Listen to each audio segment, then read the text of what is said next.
12 noon on the East Coast, 9 a.m. on the West. And this is Reprint. This isn't breaking headlines. This is a second look with context added for perspective. This is Reprint, edited after the headlines.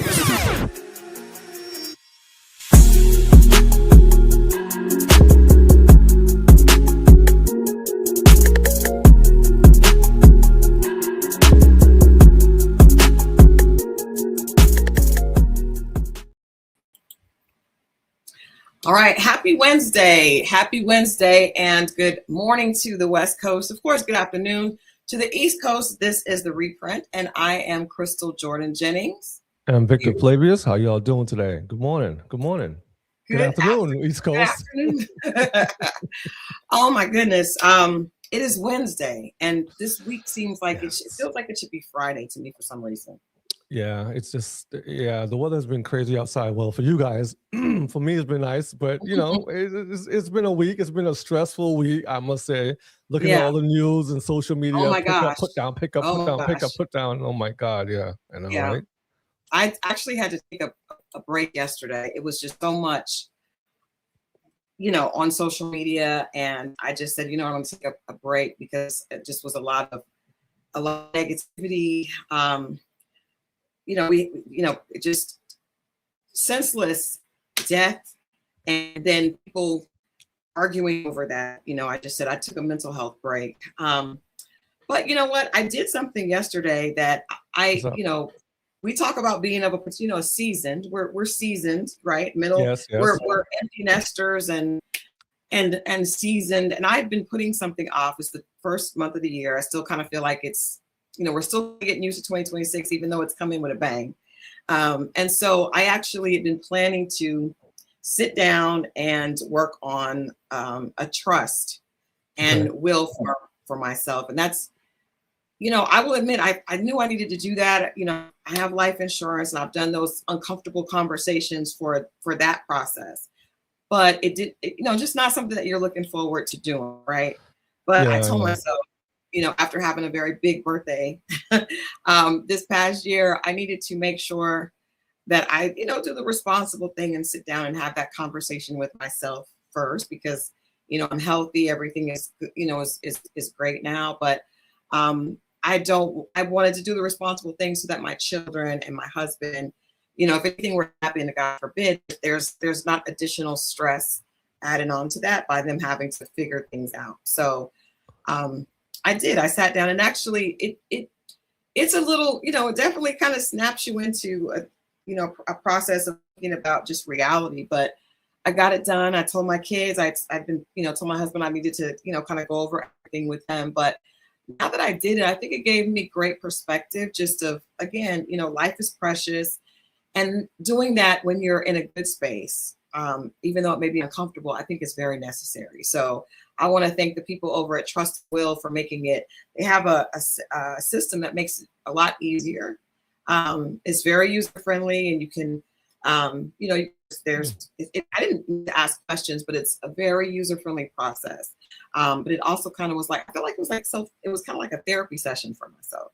So I definitely would encourage all of the listeners and anyone hearing this to, have, just spend some time thinking when you're ready, maybe visit Trust and Will, because it's presented in a way that is, it allows you to think about things that, trust me, you definitely would not be thinking about, if the circumstances were different. Yeah, wills are very important to have. Everyone should go out and get a will. I mean, I don't think it's expensive, but I think it's something that you need to do in your family, like opening a bank account. At some point when you get your life together, you should go see someone about doing your family will. It's important, especially for your children. If you have children or loved ones, it's important because at the end of it, you don't want to be dealing with a whole bunch of mess, and you want everyone to remember you in a good space, a good place. Yeah. Yeah, and I think it's your children, and it's not even.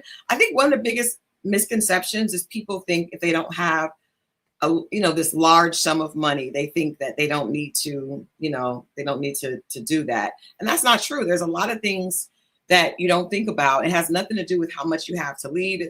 Some of it is how do you want, what do you want your service to look like? What are important things to you that you want people to know?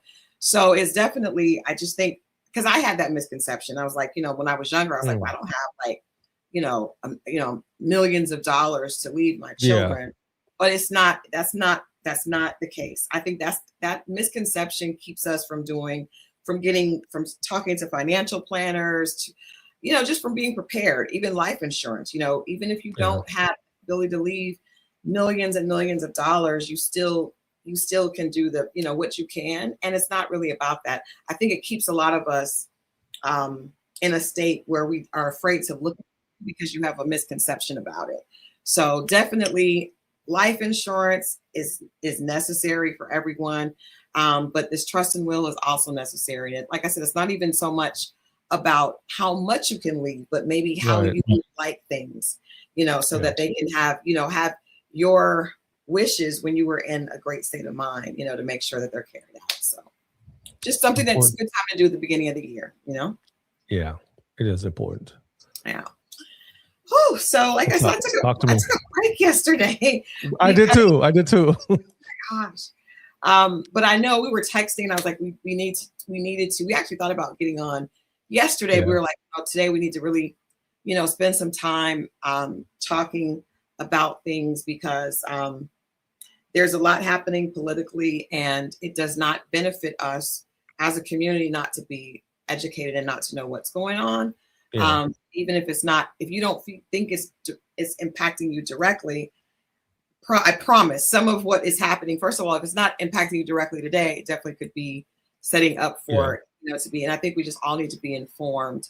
And I think it's important for us to, that's why we do the reprint. So we have a chance to really talk about it from the African-American perspective. And it just like, just have a conversation about what's going on. We encourage you all to always listen to this broadcast, and then also subscribe, so that you, there's a lot more context, on the website from some of the things that we talk about. I think it's important to be informed, especially in today's time with the internet and AI, because they're saying that in 5 years you won't be able to tell an AI video from a real video, and fact checking is going to be something that's going to be hard to do. So the more information you get, the more news you get, and you're able to discern what is real, what's not real. Even small portions of news and context is very important, because you'll see news that will tell you the whole story, and then you'll miss out a small part, and then you'll be like, oh, okay, this is what happened. But if you look at the stories from different media and independent journalists, and you fact check and you do your research historically, and then you match it with what's going on today, you'll be able to make the right decisions for your family and for yourself. So it's important. This is very important.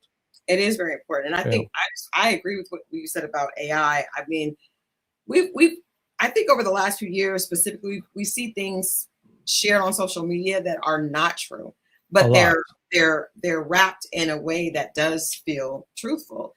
I see we've got people here that are here in the live audience. So first of all, thank you guys all for tuning in with us here. I see Tamasha in 1 in a Million says, given the recent political shift that have been occurring and what I know is coming, I'm giving some serious thought about moving to Atlanta. Texas, I feel, may get locked down, or ICE going to provoke a war. It's interesting, because speaking of those things, yesterday there were people posting that ICE was coming to Atlanta, and a lot of it, I think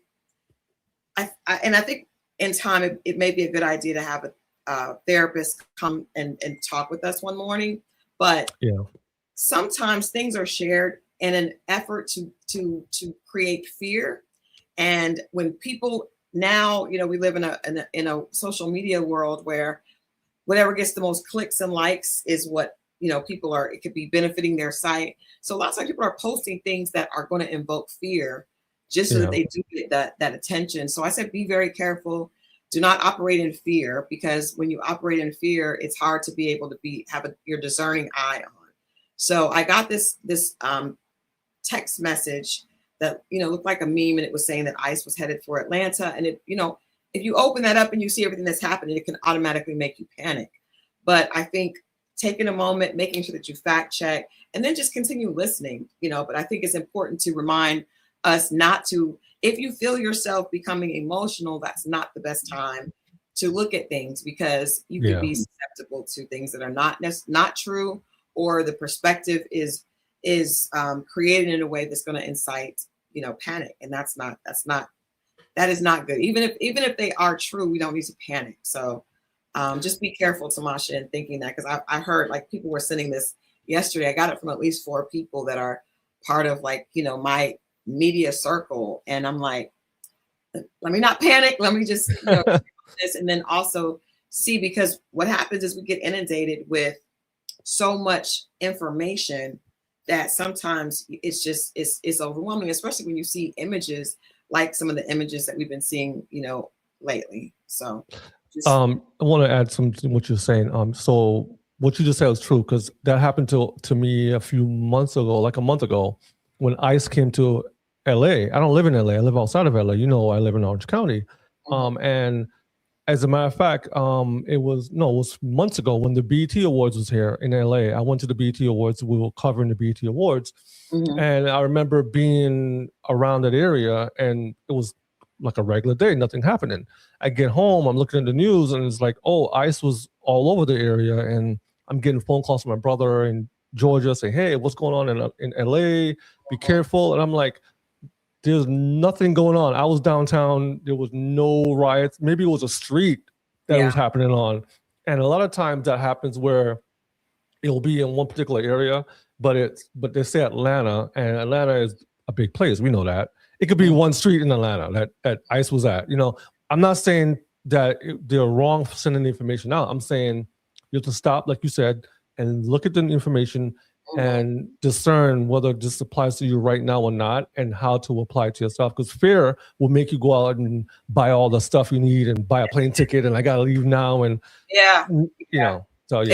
I have another example of that. When the government shut down, a couple of months ago, the government was shut down, and the employees for the airlines were leaving because they weren't being paid.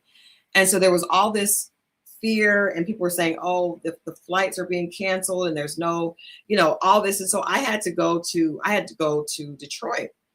And at first I was really, really nervous, because I was like, oh, I don't want to fly when all this is going on. People were saying, Christal, you should just cancel your flight. And it was for work. So someone had paid to fly me out there. But I was filled with a lot of anxiety. I get to Hartsfield-Jackson, which is the largest airport in the country. So I'm seeing people are putting up videos of, the airline being filled with people, the lines being long. And I expected to see that when I got there. When I got there, the airport did not at all look like the images that were being shared on social media. Yeah. And so what I did is I made a post, and I was just showing people, like, this is not true. I'm here. I actually went straight through because probably there were a lot of people that did cancel their flights because they were afraid.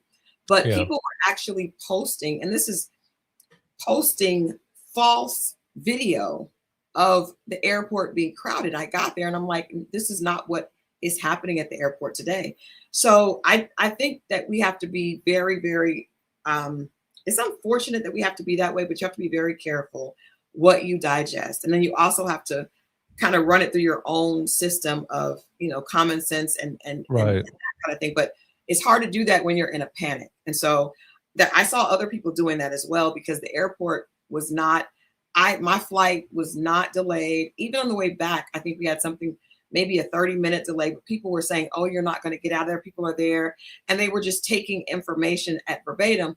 The information doesn't scare me as much as the video. When you look at and you see on some of these trusted sites video that is false, it's just, it's sad that people are, it's like we're playing on our own weakness I don't know. It's strange, but just be careful. Be careful and don't take everything at face value.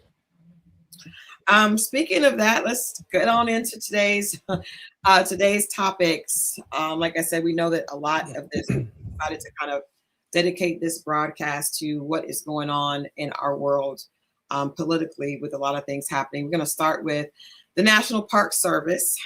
They have dismantled and removed slavery exhibits at the President's House, the historical site in Philadelphia, that told the stories of 9 people enslaved by George Washington. The action followed a Trump administration directive to review and remove displays deemed to disparage U.S. history. Philadelphia is now suing the federal government, and city leaders plan a public hearing as critics call the move an erasure of essential history. Hold on, and I think we have. Yeah, it's pretty bad. They're trying to whitewash and remove our history from this country. President Trump is saying that he's trying to remove anything that makes America look bad or that doesn't fit with American history. And I'm like, Black American history is American history. You can't remove one thing and keep the other thing. You know? Right. Yeah, it's pretty sad. They take. Why would you take that one thing down? You know that, and Trump is also saying that he is he is George Washington, the new George Washington. He's gonna, change America and make America great again. So by him, removing these 9 enslaved people that were under George Washington at the time, it's just like rewriting history.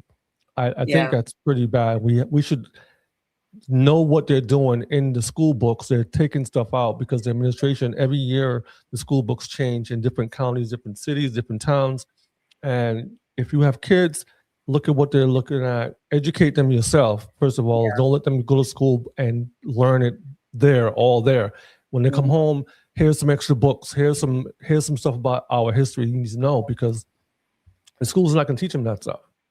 It's crazy to me that they're doing this, because it's like you can't, just because you take it down doesn't mean it didn't happen. And I think that the powers that be, this Trump administration wants to present this history of America like there's nothing, in it that would be wrong towards African Americans. Specifically, they're trying to paint this narrative of white America that is just not true. But let's play this clip really quickly and then talk a little bit more about this. Here we go.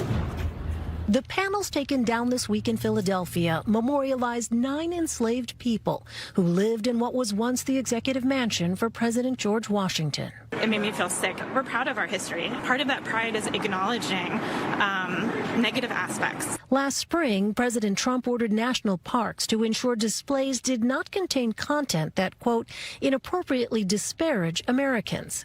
Philadelphia officials are now suing the federal government, calling the move unacceptable. This is another attempt of President Trump trying to whitewash American history.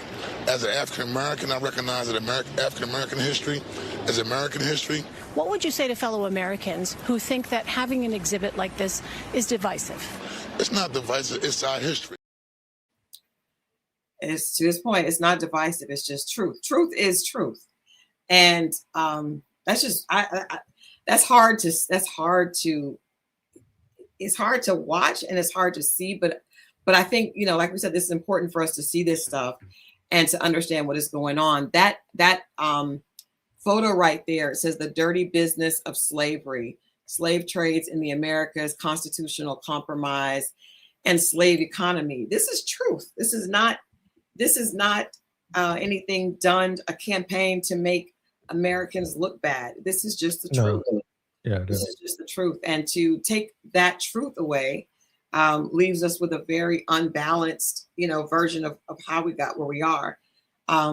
It's crazy because I, for lack of better words, Victor, I just feel like this administration continues consistently doing things that are, it's not disguised. It's to me, it's racism and it's not disguised, right? So at first you can say, oh, but these are very specific things that are being done to erase what little bit of progress, that we've had. And so when you take this away, I think people know, but really we're aware of what we see every day.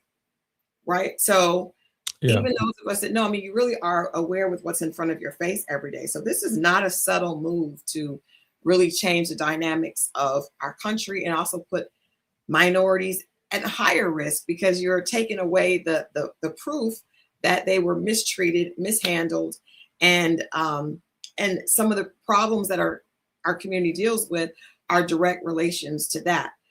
Especially when you look at when some of these things happen. I saw people were talking about this online on several sites, and a friend of mine, I told you I grew up in Tulsa, Oklahoma, born in Ohio, but grew up in Tulsa.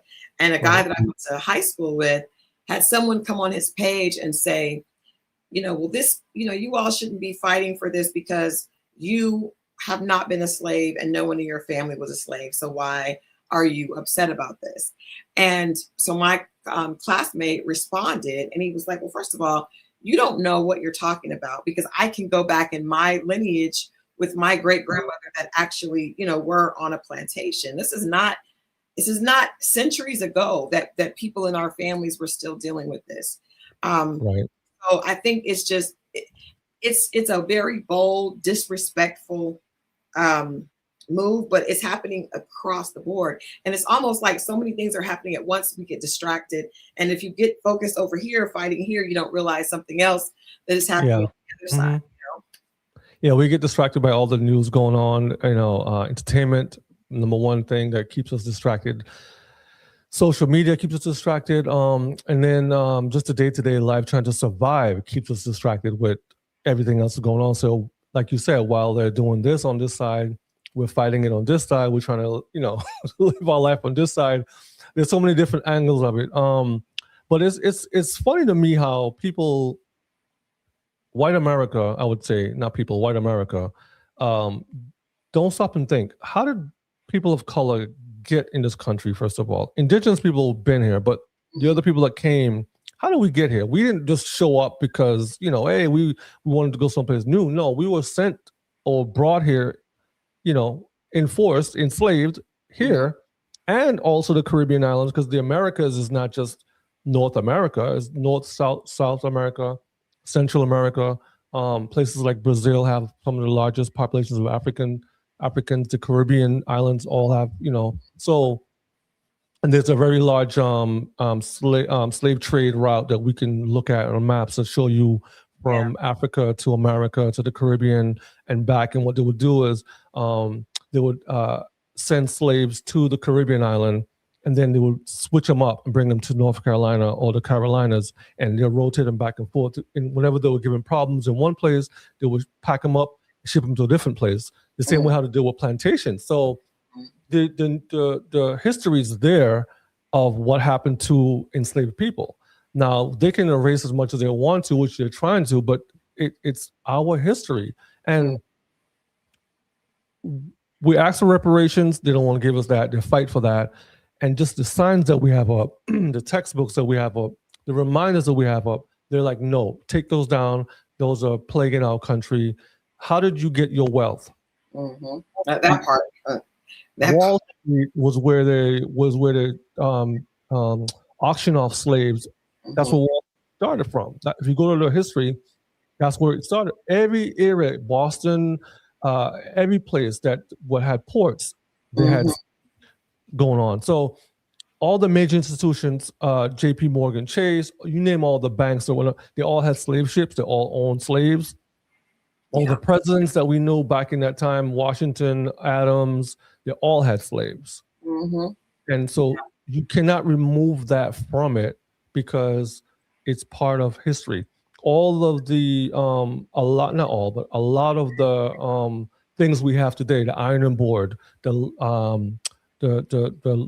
light switch, the whatever you call it, all the stuff that works that we have, slaves invented most of those because they were the ones working. Right. If I had a problem with something, I need to fix it, right? So I'll do it. And then the reason why those patents went to whites, because the slaves were owned by whites. So slaves can't own a patent because they don't have control of that. So a lot of the patents that we have in this country came from people who were working and make things because they need to make their jobs easier and better. And so there you go. And so the 1619 book that was written by New York Times best-selling author. Forget her name. I'm gonna look it up later. But in that book, she has a section where the sugar that was produced in Europe, whenever they had an issue with the amount of sugar being made, the slaves were the ones that felt it. They got punished for it. At the time, slaves were more valuable than property. So you could go to the bank and get a loan based upon how many slaves you had. So it's crazy. It's crazy. The history is crazy. Yeah, I would say that, you know, I grew up in a place where they had gone through the Tulsa race riots, right? Yeah. But when I got we learned, and I remember being, when I was in elementary school and middle school, I was usually one of only a few blacks. Wasn't until I got to middle school, I went to a charter school that was mixed. But when you're in elementary school and you're a kid and you're learning about this, as the only black kid in there, it was uncomfortable sometimes. But what I do know is that even the history that we know, it was watered down so much. So the information that is in the museums and I guess in some, and the textbooks, that is a watered down version of what took place. When I got to college and I was able to study, I did a lot of studying in African American history and literature, and some of the things that you learned that were done to slaves were just beyond inhumane. There have been movies that have gone deeper into it, but for the most part, the information that we've been taught has been extremely watered down. So the fact that you would want to totally take this away when you're not, it's not even touching on some of the brutality of buck breaking and just all the continuous ways of torture that were exacted upon slaves that were here. So I don't know. I think it is our responsibility to teach our children and to make our children, first of all, understand their history and have pride in it, because I think a lot of that was taken. That's part of the problem. I believe, is that there wasn't a sense of pride because you are seeing yourself through your oppressor's lens, right? But I think it's really important for families, not just for parents to teach their children, but that to be a part of what your families do. It needs to become a part of our rituals, the things that we did years ago, as far as like going to Big Mama's house and telling stories and things like we have to do that, because otherwise our children are going to lose even more of their identity. And that's to me what the biggest thing is. They're going to lose their identity, and they're not, and we're not going to have a leg to stand on. I think this is really a time where our community is going to have to stand up and not rely on others to take care of us, as far as creating opportunity for wealth, making sure that we patronize our own businesses, and we not just patronize, but prioritize. We cannot just patronize. We need to prioritize Black businesses and Black business owners, because otherwise we're going to end up where we're in America, and we are going to not recognize ourselves even more than it is now. And I'm not even talking about it. This could happen after our lifetimes, but if that information is not passed down, you cannot have a good sense of self unless you really know where you came from. It's very difficult to feel pride and feel connection if you don't know where you came from. And that's in essence what is happening. I know we have to keep moving forward, but that's such a huge thing. No, it just isn't important what you're sharing, that we have to support each other. As small a business as we are, we know a lot of times we complain about Black-owned businesses. Oh, customer service was bad, or this or that. But we don't think about the fact of how businesses are ran and what it takes to run a business. A lot of times we have small mom and pop businesses that we are trying to get off the ground, and we don't have the type of support. First of all, we don't have the type of financial support to run it the way how large corporations run it. But large corporations don't even do it the way how small businesses do it. They do it on a bigger scale because they have the resources to do it that way, and It's all made up a certain way. But that doesn't mean we can't patronize our businesses for our community. We should.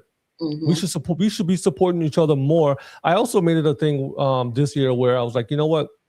I think this year I'm going to go through my clothes and my stuff, and I'm going to get rid of some regular clothes, and I'm going to buy more of our community clothes and support businesses that, you know, as much as I can. Everything I buy, I'm trying to buy black. It might not be for everything, but the more we can, we should. And it's something. It's, you know, one person does it, and you talk about it. When you talk, what I've learned is that, you know, I was talking a little bit earlier about, you know, your children and our legacy. I know that what was important to me as an adult, when I became an adult, you know, went to college, was what was important to my mom and what was important, what I was taught. You know, children are a direct reflection of the information that you put in them. So I think we have to remember that if your children are constantly hearing how important it is to prioritize people that look like them, then that's what they will do, you know? And so I think that if nothing else, I believe in that old African proverb, physician, heal thyself. I think that it is our responsibility to make sure that we are teaching our children that they do not need to wait for someone else, that they have everything that is in them is a part of their birthright that was passed down through their DNA, and they have the ability to do whatever they want. I don't think I think we have to stop relying and allowing others to teach, to promote, and we need to take that ourselves. No one is coming to save us.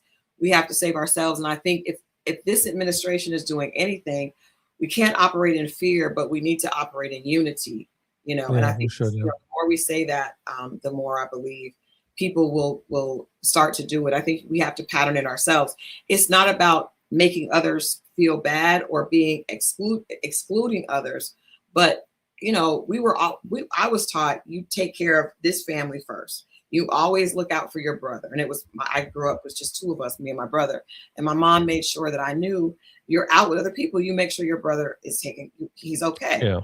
And I think we have to teach that, because my brother is not my only brother. You are my brother. We are here, and we are being, what is happening is against us as a community. So we have to respond in like manner. So and we got a lot to talk about. So I know we got to move forward. A little bit of a lighter note. I don't know if it is, but it definitely is. I know that there are a lot of people excited. My husband is a huge football fan. In fact, in our home, during football season, we do not go on dates very often because we have to date around football. But we are finally to the point where we know that the Super Bowl this year is going to be the Seattle Seahawks and the New England Patriots. A lot of people are excited about that. The Atlanta Falcons are nowhere in that conversation, but I know we'll still be doing some Super Bowl activities here. And Bad Bunny is going to be the halftime performer. You know what? I'll be honest. I'm not very familiar. I may have heard a song. I don't know. I know I've heard that name a lot, but I don't know a song myself. I personally would have rather Chris Brown done the halftime show. We all would, right?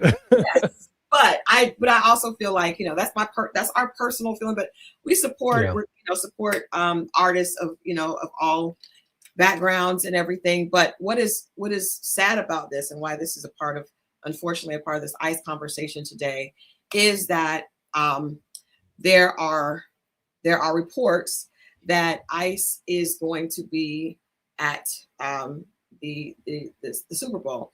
And also, the Bad Bunny is a Hispanic artist and has had tremendous success. And what I do know from working in the music industry is that Hispanic artist is huge. Yeah.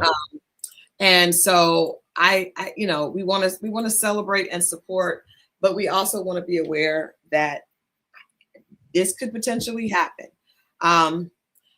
ICE agents will conduct enforcement operations at Super Bowl and this year, and I think it's February 8th.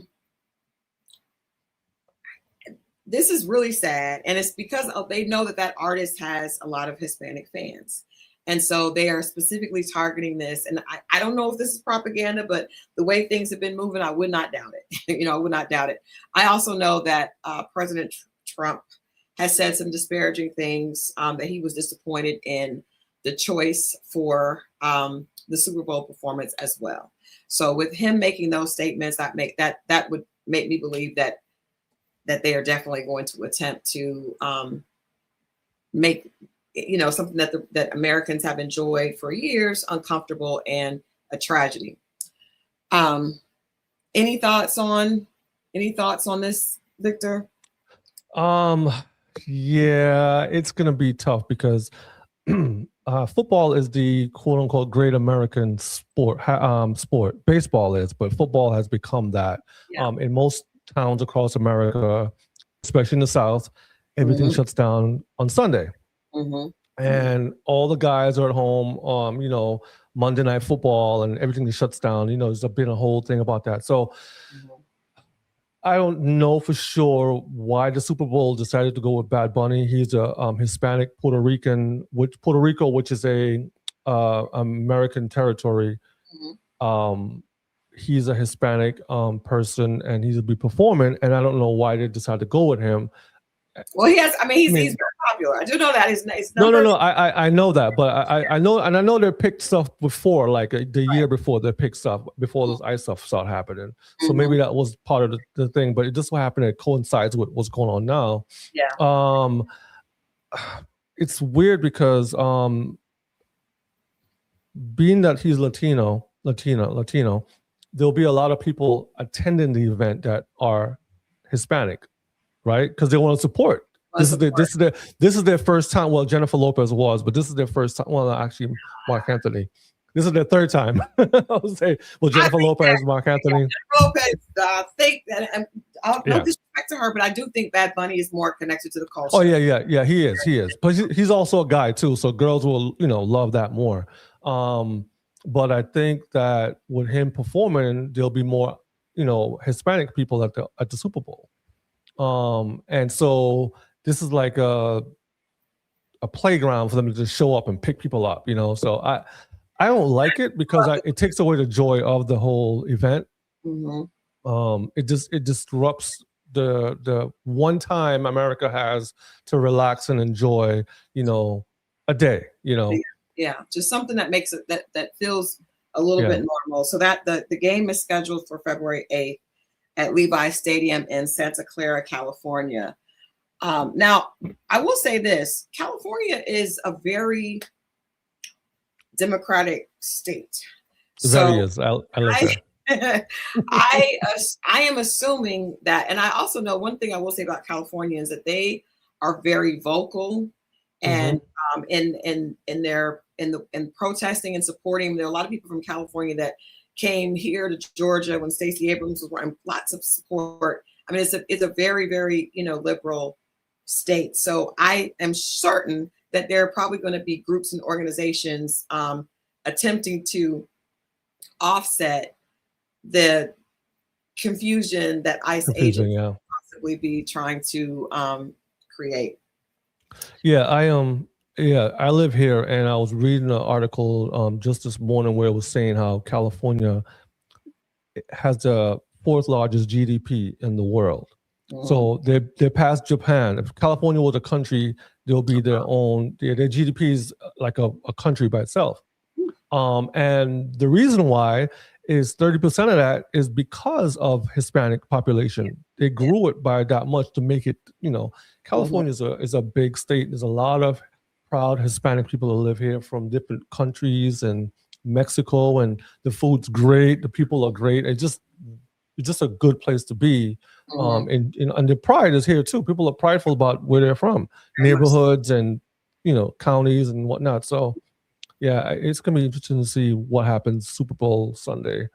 I really, I just pray that there are no tragedies, because what's happening, what we've seen happening is peaceful protests turned into tragedy scenes, and so I really hope that we can get well hold on a second.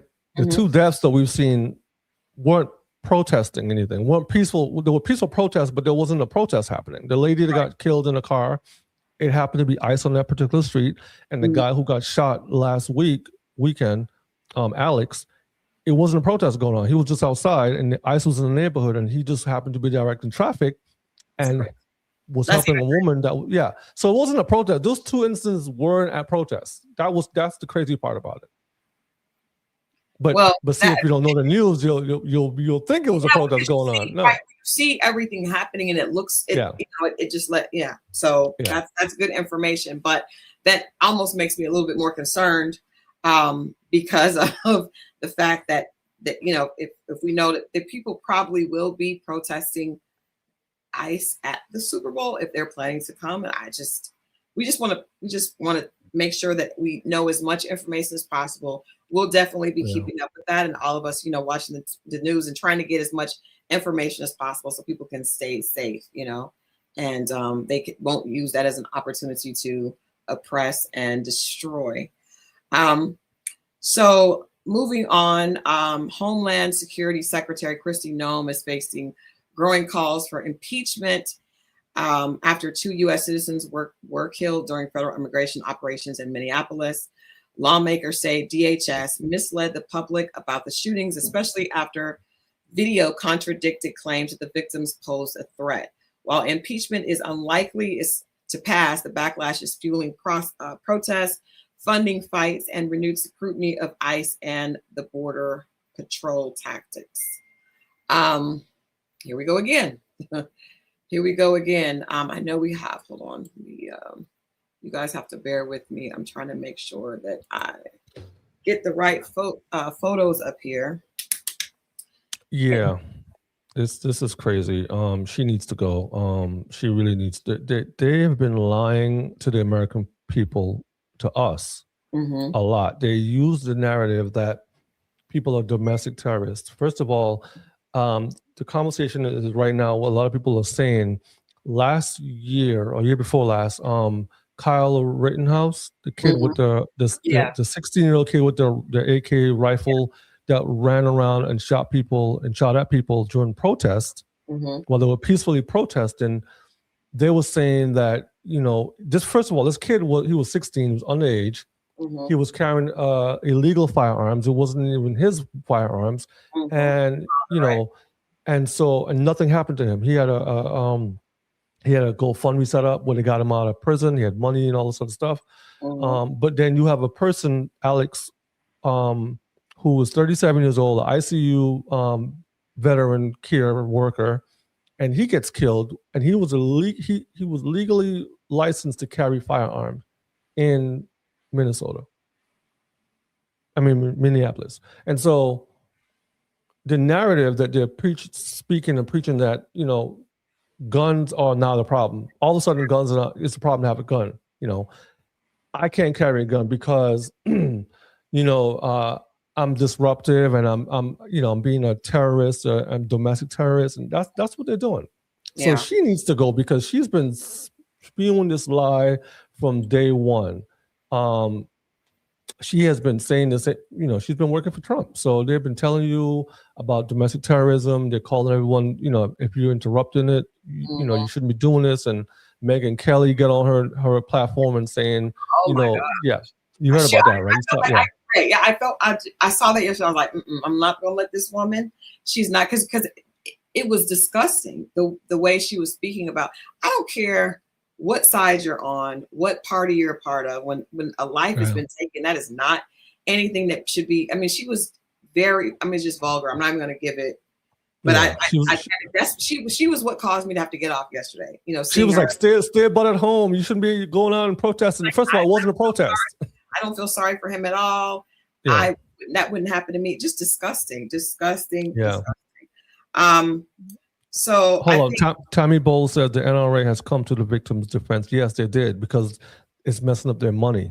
It comes down to money. Less guns and bullets being sold, it's less money for them in their pockets. They don't care about the person that got killed. They don't care about nothing. All they care about, the bottom line was the dollar, because America has a gun problem. Say it loud. They have a gun. Other countries, when they had a mass shooting that happened in Australia, they put an end to that once and for all. It never happened again since. But here, no, they keep ignoring it, and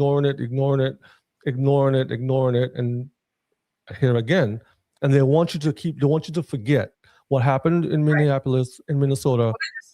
And they're just rewriting. They're just rewriting things and basically with no point of cause, because the video evidence contradicts what they're saying. People, I mean, it's like we could see it. That's the problem. Cell phones can capture things, and when you see it, there should be no. What are we talking about? You're trying to tell me something happened that we can see did not happen. And I think the bigger issue here is unchecked federal power and the use of force. I think unchecked federal power is a problem. I don't know if Democrats are threatening to block DHS funding, but I don't know if they will be able to do that. I do not know. I guess we just have to keep watching this. But at the point where the evidence, the video evidence is contradicting what and I even saw President Trump saying he was going to do an investigation, but it's obvious that messing he up is his money. Full support of ICE. So yes, in that same vein of conversation, during a town hall in Minneapolis, Democratic Representative Ilhan Omar was sprayed with an unknown substance by a man in the audience and immediately tackled by security. We're going to play a video right here and then talk a little bit about this. And DHS Secretary Kristi Noem must resign or face impeachment.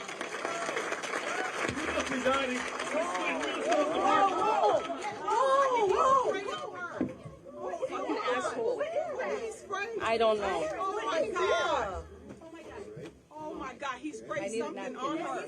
I need a napkin to know nothing. No, we'll go. No, we will continue. No. Ilhan, you need to go get checked. No, we will continue. These fucking assholes are not going to get away with it. You need to go get checked. No, I don't know what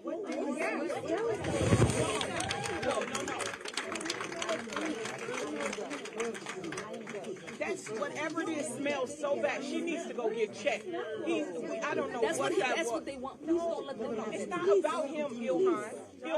It's not about him. It's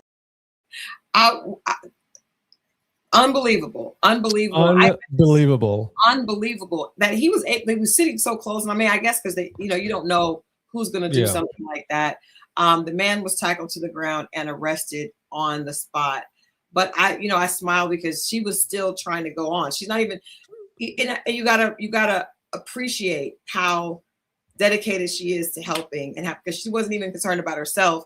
And people are like, "Look, we don't know what that was. You need to go." And she didn't want to stop the town hall meeting, but obviously they needed to make sure that she was safe. They called in forensic teams to check her and everything. But this happened when she at a town hall meeting where she was criticizing ICE and calling for Kristi Noem to resign. Yeah, this is Donald Trump has been pushing the narrative that Somalian community and her are disruptive and bad for the economy, and they're losing millions of dollars, and they should be deported, and they're awful people, and they should go back to their bad countries, for lack of a better word. And this is not her first time she's faced this type of issues with somebody spraying something on her, but it just shows you where American people are, white American people are, because you wouldn't see this happen to a white American town hall person. They don't get sprayed or nothing, and so I just feel like the disrespect, first of all, she's a woman. Mm-hmm. And second of all, she is talking to her constituents, and here comes this guy. Of course, he's mentally ill, I would assume, and he probably has some type of, I don't know. He said it was some bad smelling odor that was sprayed on her. It could have been urine. Who knows? Well, you can look at that. It looks like he has like a syringe. A syringe where he squirted something out. We don't know what it was, but to me, that's the problem. Like, and I feel like the administration has done a good job of inciting these people that have mental illnesses or people that feel that are emotionally driven. A lot of the things are specifically buzzwords and targeting to where they feel they are incited to react and react in that way. And it's crazy because the commander-in-chief of the country has a mandate to. I mean, we all are so far from that. We see our president flipping people off, giving people the finger.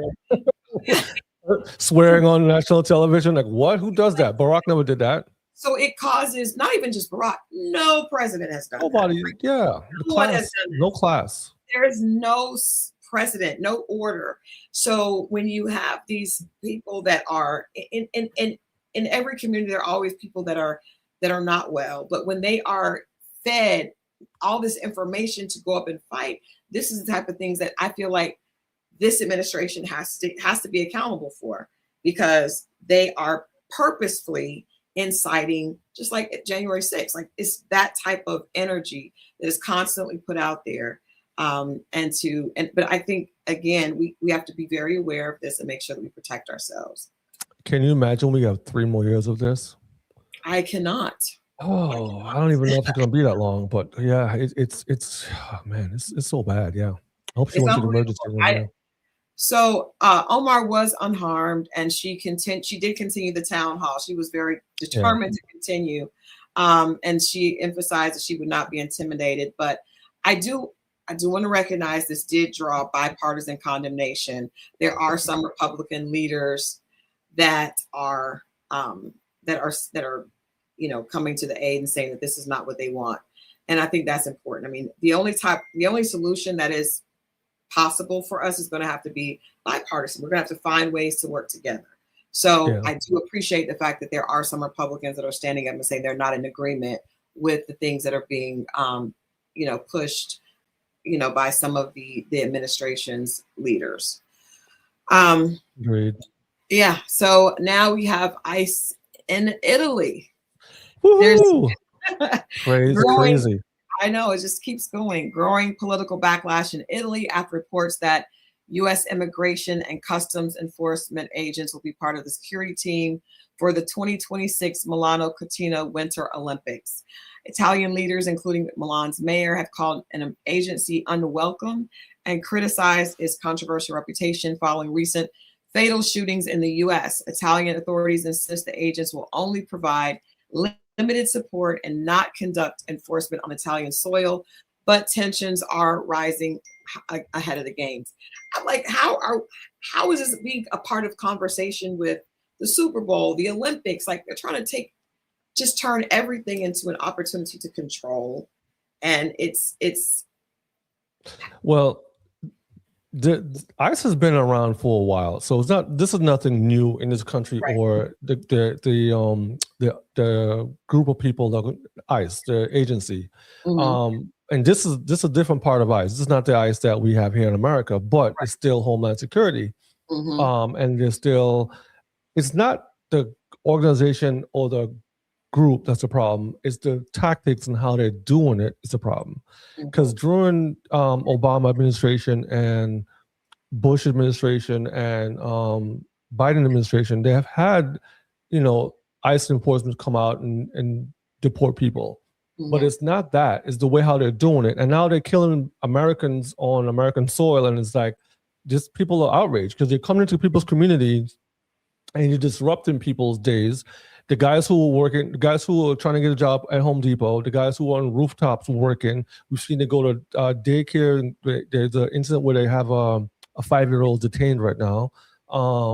They're going to courthouses when people are coming out of court from their legal proceedings and detaining them. So they're doing all of these things that are not legal, first of all, and very inhumane, I would say.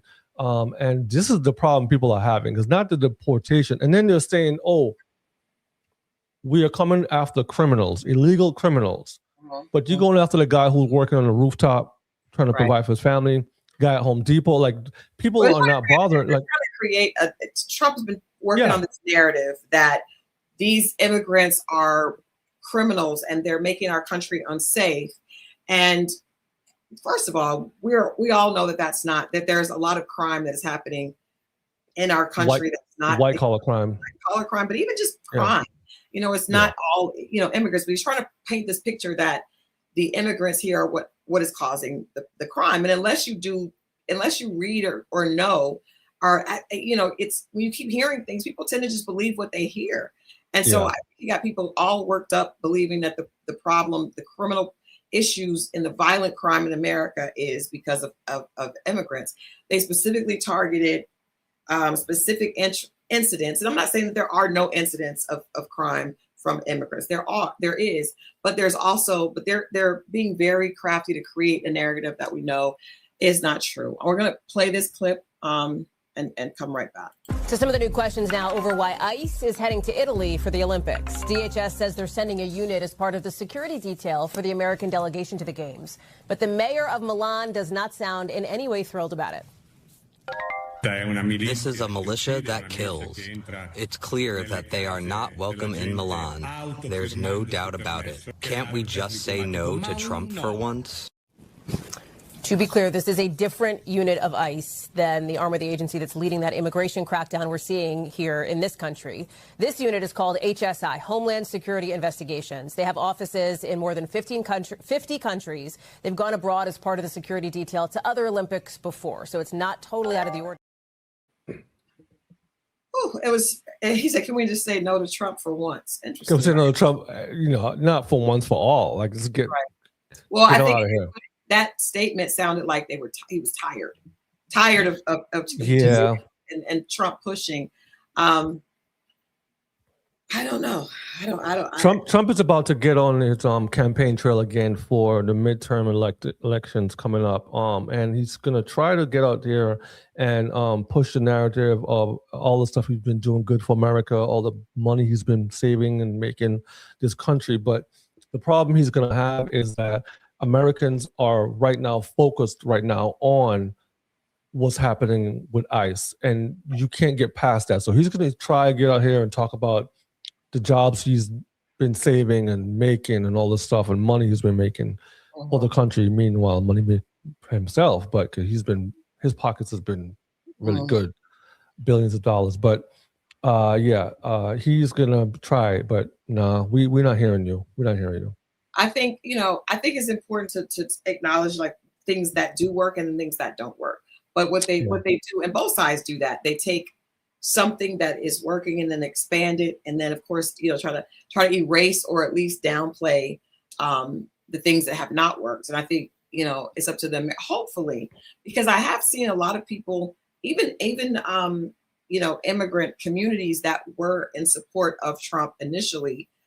I am assuming have changed their right? Realize that, yes. Yeah. I mean, there was a lot of that. He had very high numbers with Hispanics going into this. And I think that more than likely has changed. Even that Somalian community, they were very actively supporting Trump prior to this part of him getting in office this time. But you mentioned jobs, and so more bad news. More bad news when it comes to jobs. What is this, Bad News Wednesday? Bad News Wednesday, yeah. Amazon has announced that they are cutting 16,000 corporate jobs globally, marking the second biggest layoff wave since October 2025. And the thing that is worrisome about this, that was the ice. I'm so sorry, guys. Please have a little patience with us. I'm trying to get all our clips and stuff together, but this is a huge, layoff wave. The layoffs are going to affect departments including Amazon Web Services, retail units, Prime Video, and People Experience. CEO Andy Jassy and senior leaders say this is about reducing bureaucracy and improving efficiency, not financial distress. Artificial intelligence and automation are cited as drivers of workforce changes and productivity shifts. We all know what that means. So AI has taken some jobs, as we thought it would, Yeah. And then saying that this is not about financial distress. I don't know, like 16,000 corporate jobs sounds pretty corporately distressing to me. It's very distressing. Yeah. Affected employees will receive support, including severance and opportunity to seek internal roles. Amazon will continue hiring selectively in areas crucial to long-term strategy, even as overall headcount shrinks. I think there are a lot of people that have been concerned about AI replacing jobs. And I think that's inevitable just because you got to think about, with a job. I have a friend that works in a plant for Pepsi. And he showed me, like, at this point, there are some of us that work, but the robots were able to replace so many jobs. The robots do not take off. They don't get to work late. They don't have children that get sick.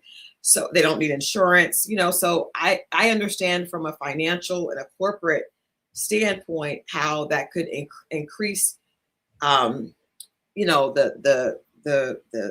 overall bottom line for the numbers, right? To make sure that you're having more profit because you're having to do less. But we also have to realize these are people, 16,000 people. That's a lot of jobs. And then for them to be able to reapply for a company, I think that's unfair. It's like, why are you not just placing people in different departments, but having to, it feels very humiliating to have to reapply for a job that you were already employed at, as opposed to just reassigning people.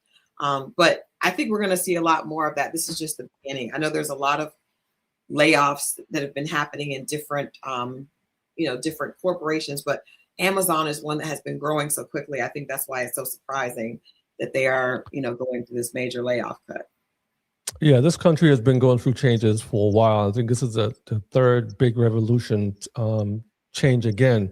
And I think even with Donald Trump being in office, my personal opinion is that he was placed there for this particular reason, because of disruption needed to happen in this country to change what was about to go down. And I feel like with this whole AI situation, it's another change because it's more, as a corporation, it's more efficient to have a robot because like Elon Musk is doing his robots, right? And he was saying that it will cost $20,000 for a robot. So if you're a corporation and your robots cost $20,000 and your robot doesn't take a lunch break or doesn't need healthcare, doesn't need vacation, or doesn't need anything, nothing, and you pay $20,000 for that robot, that person that you was paying $90,000 or six-figure income, you can get four robots for that would work around the clock. So why would I hire 10 people to do why would I hire 10 people when I can get 100 robots for those same 10 people? And so this is what's happening, but the country and the world has been changed since COVID. And there have been talks about automation happening. We see automation in taxi service. There, in California, you see all these cars driving around that are self-driving cars. They have here to Waymo in Atlanta. Yeah, I have seen, exactly. I've seen some of them have trouble. So you'll see one trying to figure something out, and it's there. I don't know who gets in those cars. People are very, very, very, very. They don't have fear. I'm like, they're brave because I've seen some of them. We've seen some accidents, and so you can just see they're trying to figure it out. But that is a part. I mean, it's going to definitely change the landscape of everything that we do. When you go to most fast food restaurants, you have to check on yourself. You check out yourself. And then the food gets made, and so the world has been changing. And let's just be honest, the world is not changing for us. It's changing for our children and our grandchildren because of how they are raised on the tablets and on social media. When you look at commercials on TV, there's a little barcode on the screen now that tells you to scan on your phone and buy the product. So the world has been changing. Now you come into your home and you can automate. You can tell the TV turn on. You can tell every home has what's it called? Siri, not Siri. What's it called? Alexa. And when you say Alexa, it answers you back. And the kids are talking to Alexa and getting familiar with Alexa. So now everything is voice automated. And, so the world's changed. It's changing, and we have to adapt or not. And I think a lot of people are going to be out of jobs. And I think we're going to get to a place where the government's going to have to offer people universal health care and universal income. That's what's going to be the difference. So now you're not going to have a job anymore to make an income. You're going to be provided with money to live, but the job will be something else. That's coming, and now we just got to get ready for it. That's what I think. I mean, I don't even know how to get ready for that, but I know something has changed, and I would say I am thankful that my children are adults right now. Me too. Me too. But I would say to people, it's really important for us to encourage our young people to be involved with tech, to be familiar with that, because if they don't, they're going to be left out. They're going to be on the other side of progress, right? And so I think when I see there's a lot of organizations that work to make sure that minority and urban communities are exposed to technology, and I'm not talking about just giving them a phone so they can go to YouTube and watch things they probably don't need to be watching.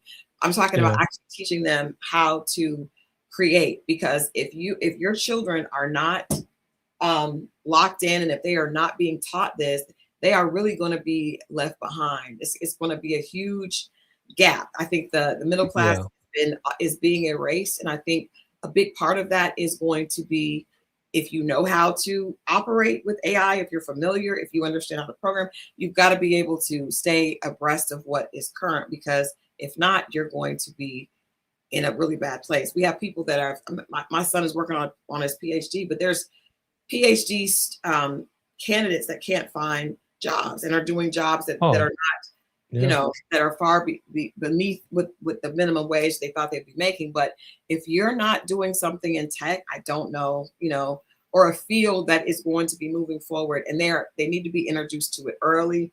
Just because I know for myself, I am a little bit, I have like anxiety, with tech in certain areas, because I was a writer. I would just write, I write with a pen on a paper, and I'm even having to push myself. But for young people, if you don't insist they get into classes and learn, they are going to be left behind.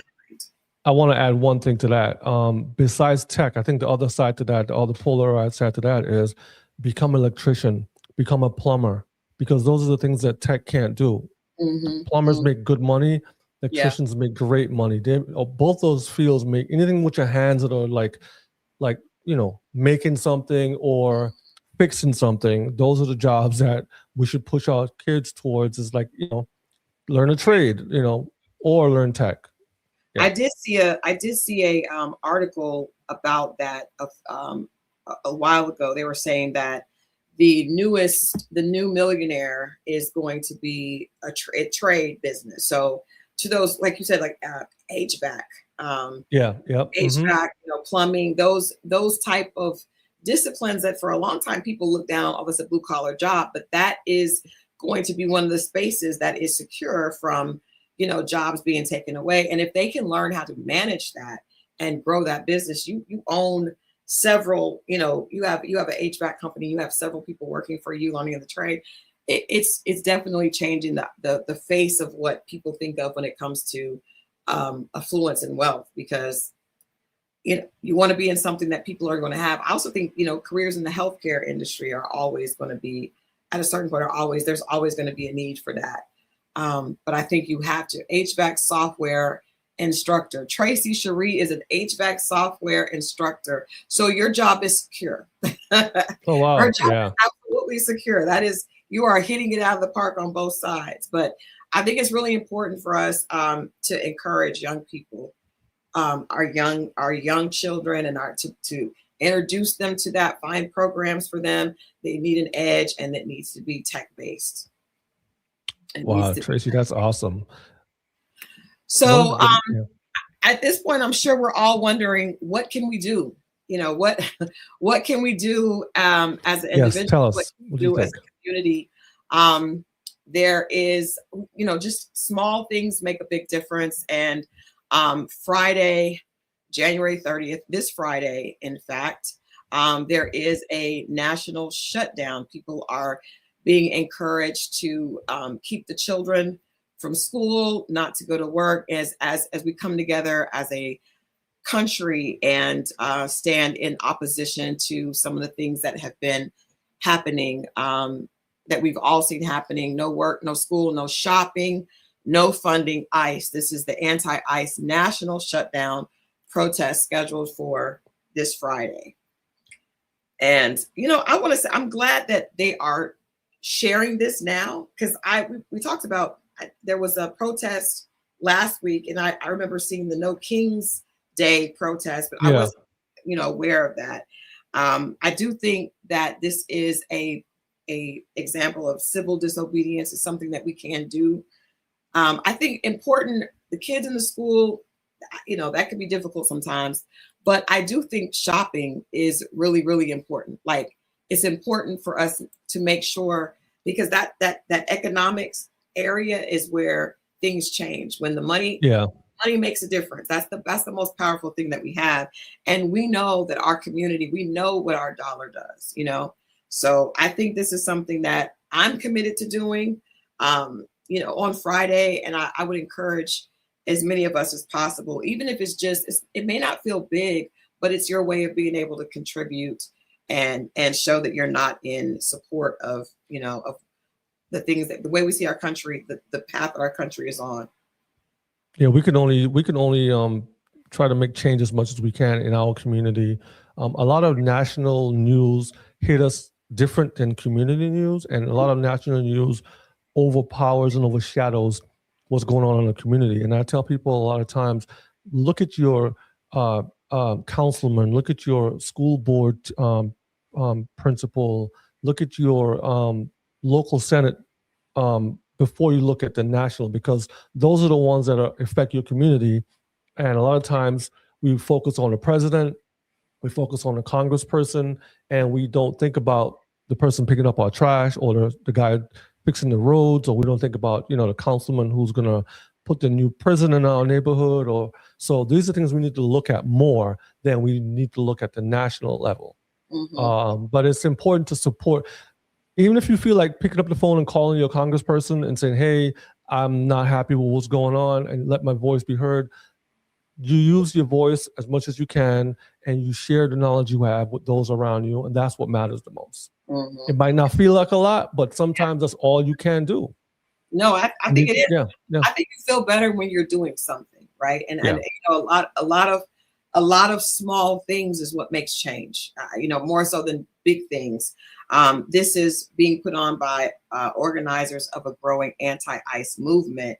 And like I said, a day of no work, no school, no shopping, student groups. And the thing I love about our young people, you know, we give them a hard time, but young people are the loudest voices. They are full of fire.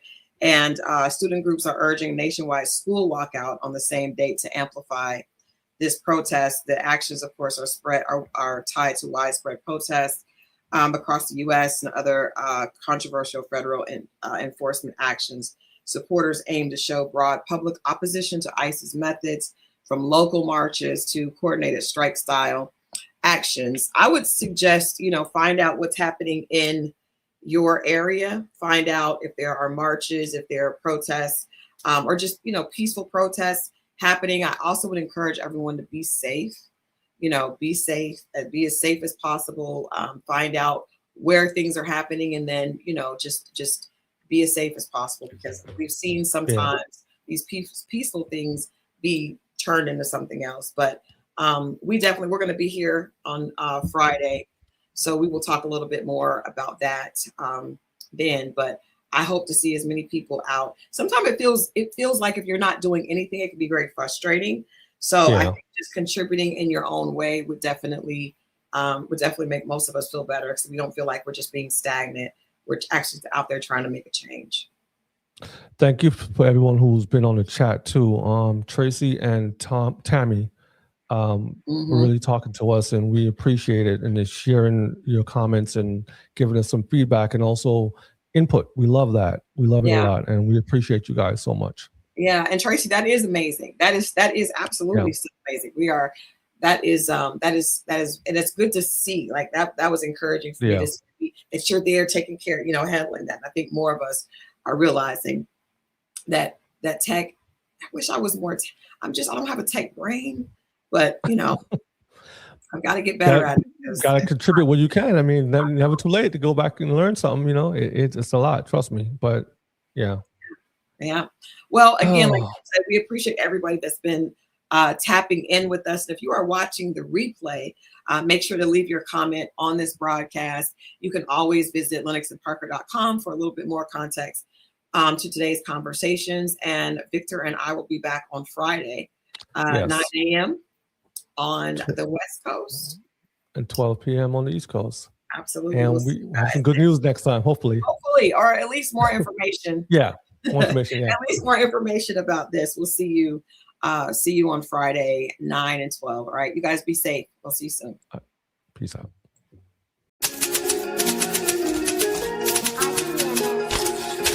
It's 12 noon on the East Coast, 9 a.m. on the West. And this is Reprint. This isn't breaking headlines. This is a second look with context added for perspective. This is Reprint, edited after the headlines.